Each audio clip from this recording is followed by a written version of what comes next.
what is your definition of a black belt? I would say this is a university degree. That's all it is. Once you've got this, you've got to go out into the city and work.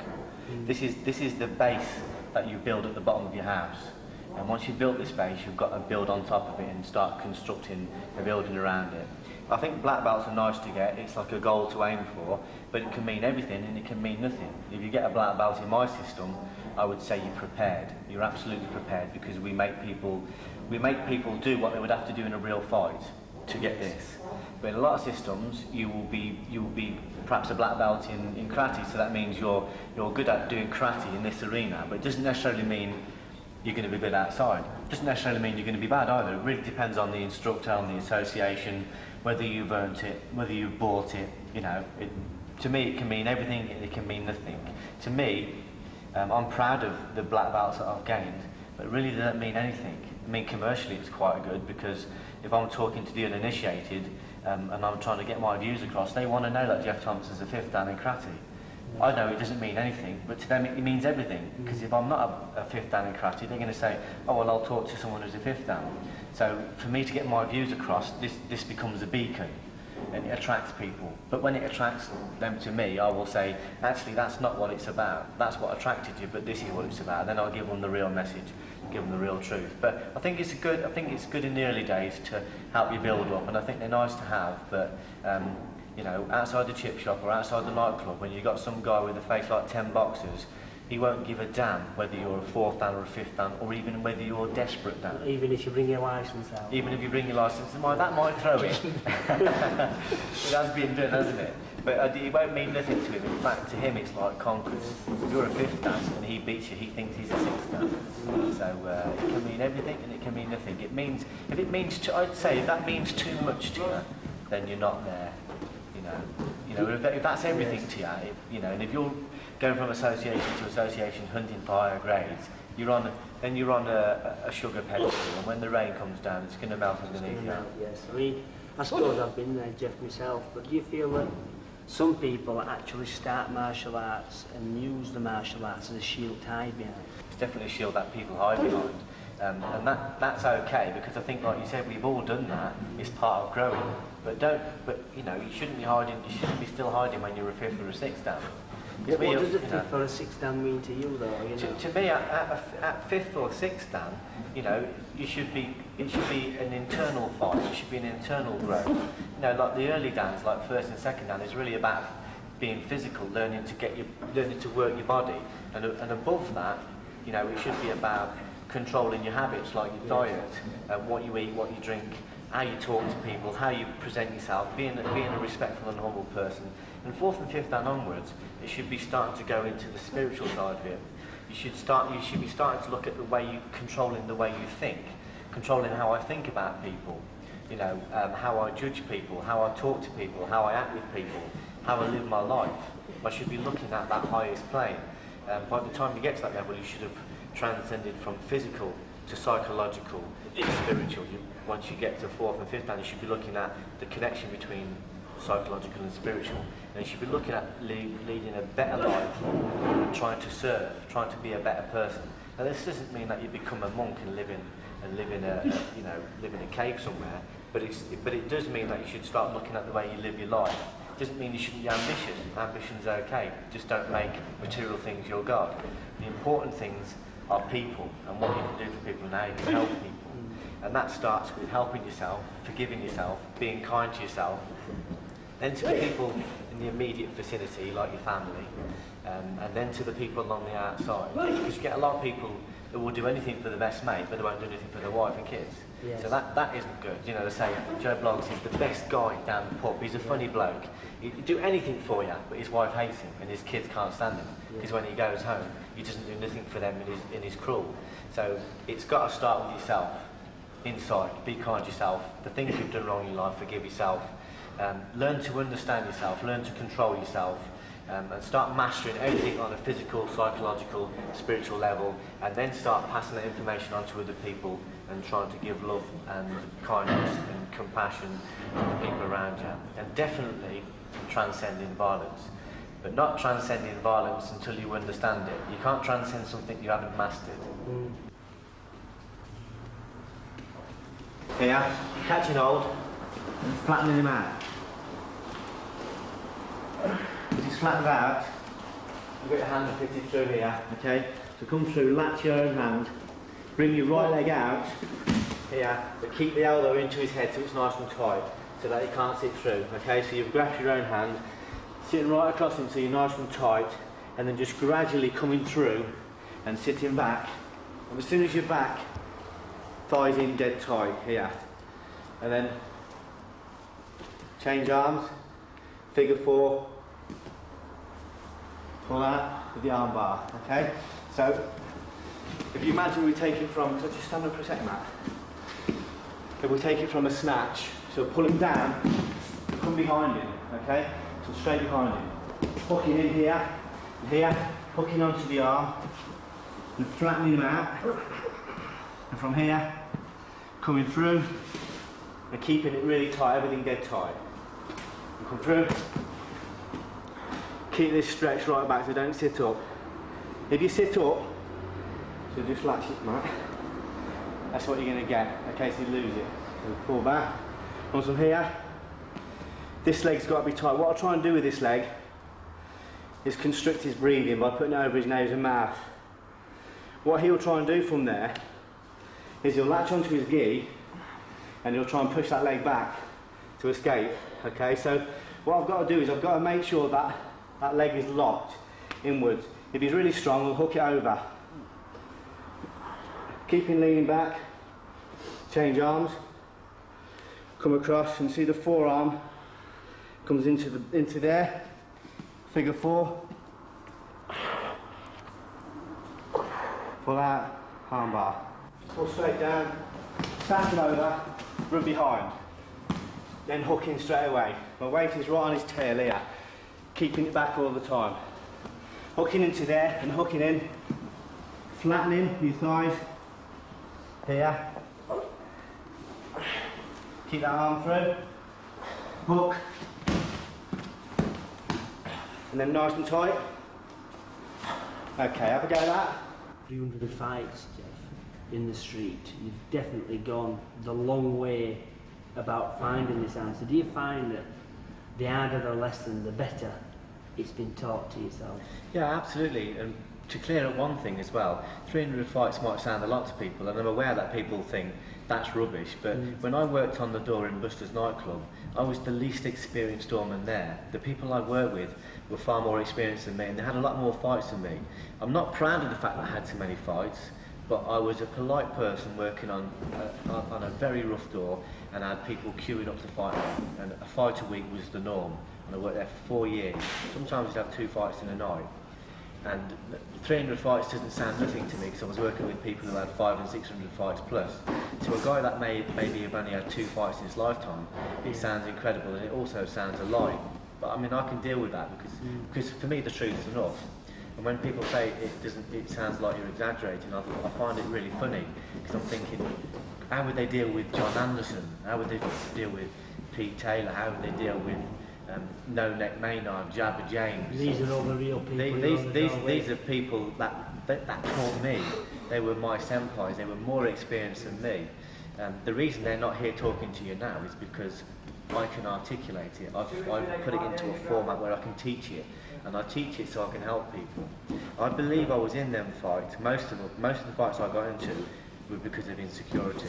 I was bullied as a child, and everybody that I never hit anyone that didn't need to be hit, but I did go over the top.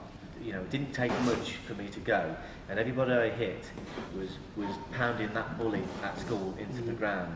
And it was my ex-wife who's a really good person now, but you know, I kind of let her bully me as well. So everybody I fought became a manifestation of my wife at the time, became a manifestation of my school bully, became a manifestation of my bullying life. And it was gross insecurity that made me fight. So I did get into a lot of fights, and I believe it was right that I got into them, so that I can come to you and to the people out there and say, actually, I've been in over 300 fights, and I know it's wrong. So don't go that way. It's the wrong way. Rather one person go the wrong way and guide another million so they don't go the wrong way. You know what I mean? If one person can touch the stove and say, don't touch that, it's hot, then you can save maybe 1,000 people doing it. And lots of people write to me and ring me and say, I've got this problem, Geoff, what do you think? And I'll say, violence isn't the right route. If you've got no other alternative, if you can't avoid, you can't escape, you can't use dissuasion, you can't loophole, you can't posture, then maybe you should have a fight and deal with it and then get it out of your life. But if you've got any alternative other than fighting, then you should do it. Now, if I hadn't had 300 fights, you wouldn't be listening to me, because you'd be saying, well, what does Geoff know about fighting? You ain't had no fighting. Experience is the best teacher, isn't it? Of course it is, and all the young lads out there who are thinking, should I be fighting, should I be testing myself? I'll say to them, no, you shouldn't. You should avoid situations. And when people say, it's a strong man that walks away, I never understood that, but now I understand it. Because my practice now, my ippon now, is to let somebody off. My ippon is not to knock them out, it's to forgive them. My ippon is to beat them with guile as opposed to force. So my ippon is no longer knocking them out, because that's easy.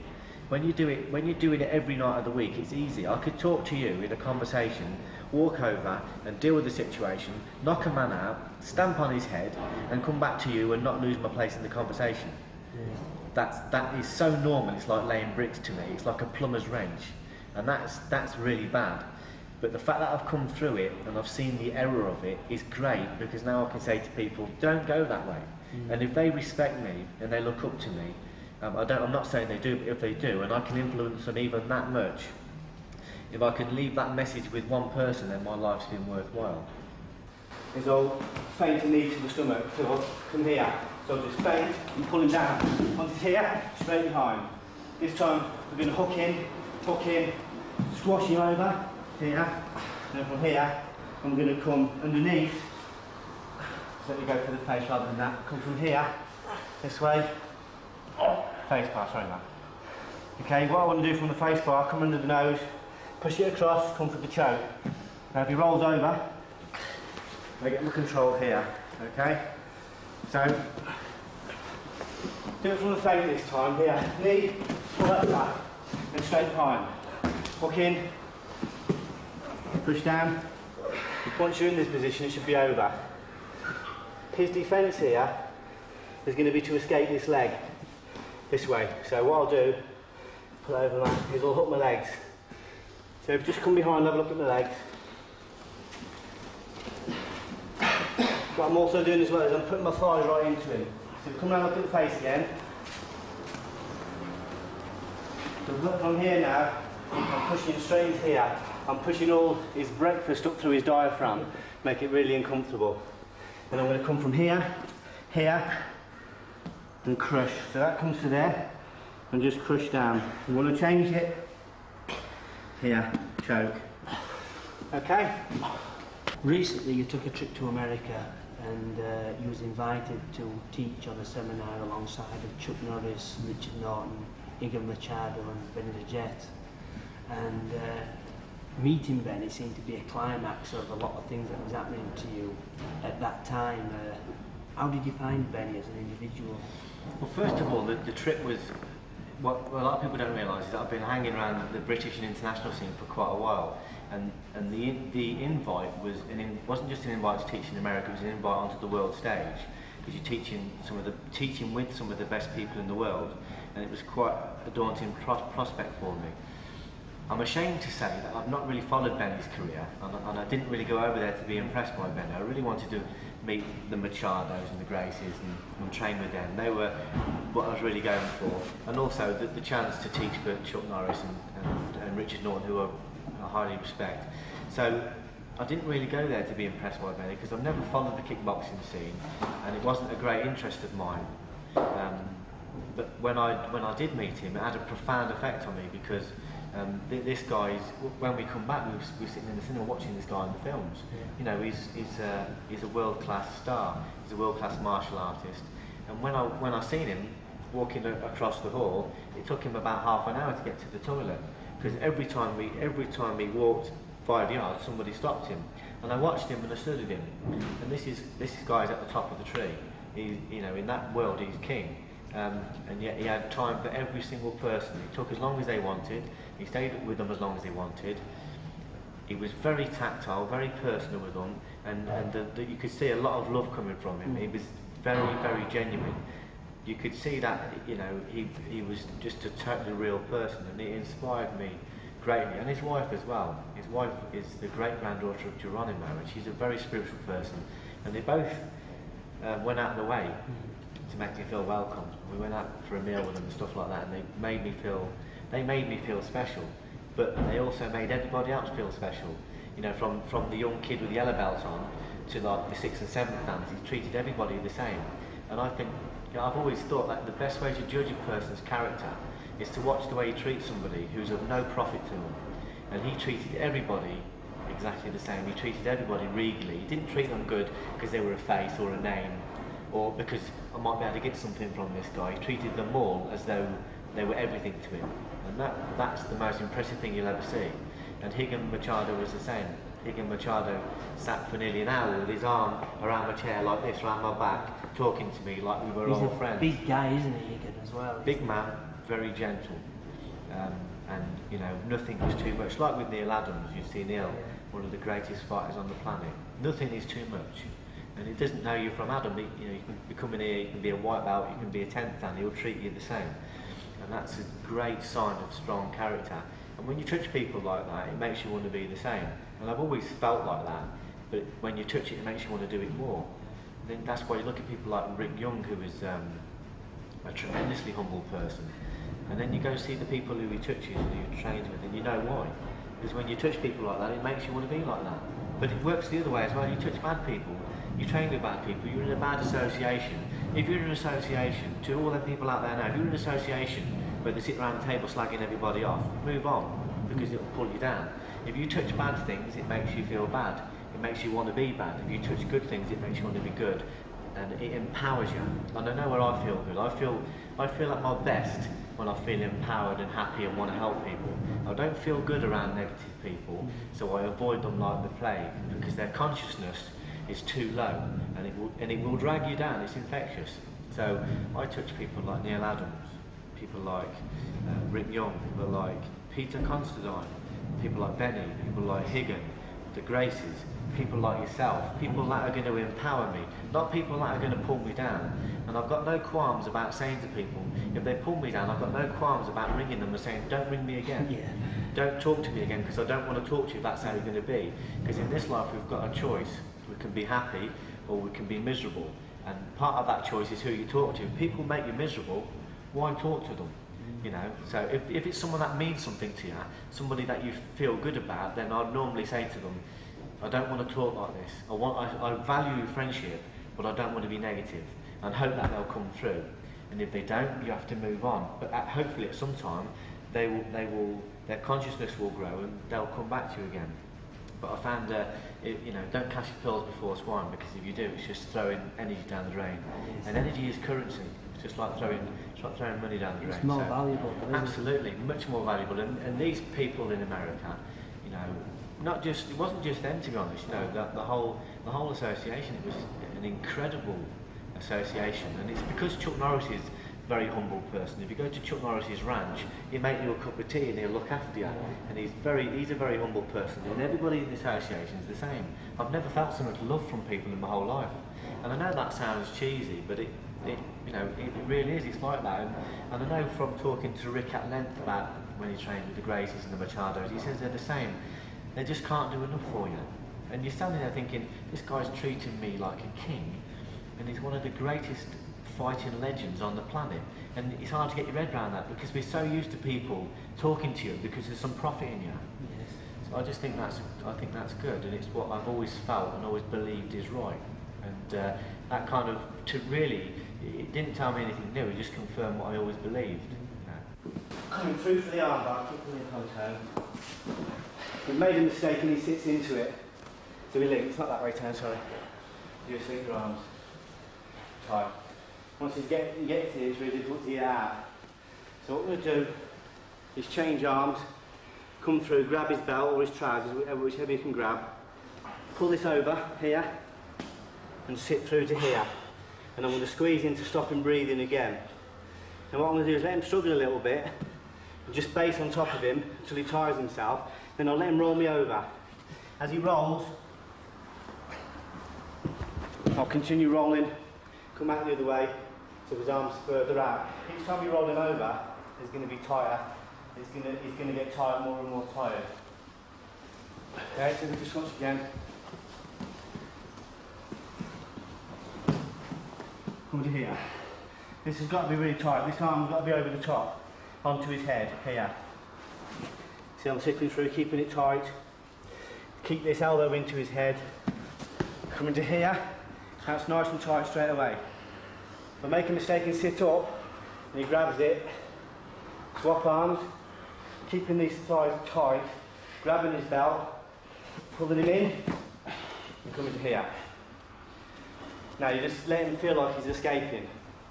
There's a nice pin there. If he was to push back that way, bridge, I'll just come into the mount. Okay? But if he pushes back, I'll just go straight into the mount. But if not, I'll just come over to here, push my head into here. Same again. Alright? So you tire him, let him think he's escaping, and then when he thinks he's escaping,